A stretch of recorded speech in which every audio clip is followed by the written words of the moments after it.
My name is Professor Jenny Phillimore. I'm a Professor of Migration and Superdiversity, and I'm Director of the Institute for Research into Superdiversity.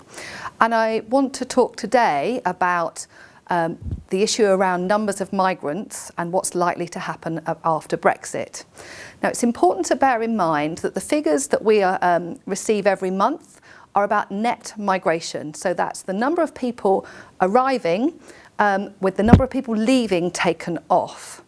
And what tends to happen in the UK is we import, if you like, young, healthy migrants who come here to work. They don't use the NHS very much. They receive much lower levels of benefit, if any, than the general population. But we export migrants, white British and other nationalities, who tend to be older, more in need of care. So actually, we bring in the healthy and the fit that don't put much strain on the welfare service, and we export those who do. After Brexit, it's highly unlikely that there'll be much of a change in the way of migration numbers. It's recognised even by the Leave campaign that Britain requires migrants, young fit migrants, in order to reach its GDP estimates. So it's merely a question of where we get those migrants from. Do we get them from Europe, or do we get them from outside of Europe?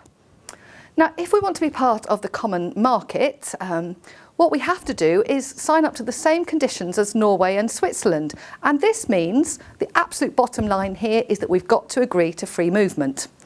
So we still would receive European migrants in the way that we do at the moment.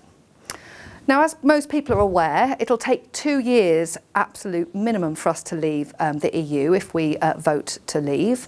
And in this time, everything will continue as normal. And what's expected to happen is if EU migrants think that they're going to be restricted from accessing the UK after 2 years, pretty much everyone who is ever thinking about migrating to the UK will come, because they won't be able to 2 years later. And those individuals who were thinking they might leave and go back to Poland or wherever will think, well, if I go back now, I may never get back in. So that will affect those net migration figures. Fewer people leaving, more people arriving. So we actually expect to see quite a peak in European migration numbers in those 2 years.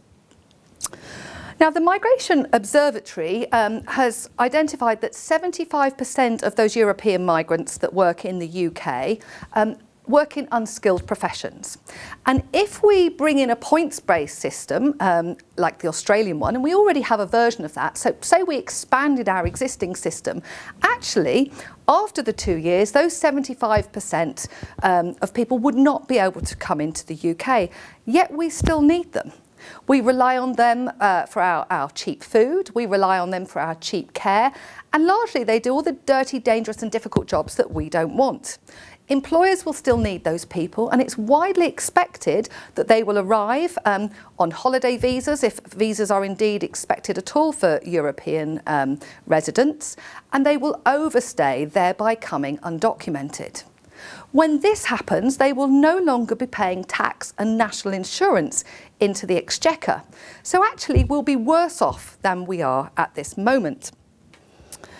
Now, the alternative, and this is one that's proposed by people like Douglas Carswell, is that we bring people in from outside of Europe. He says we want to bring the best from around the world, but we still need these unskilled migrants.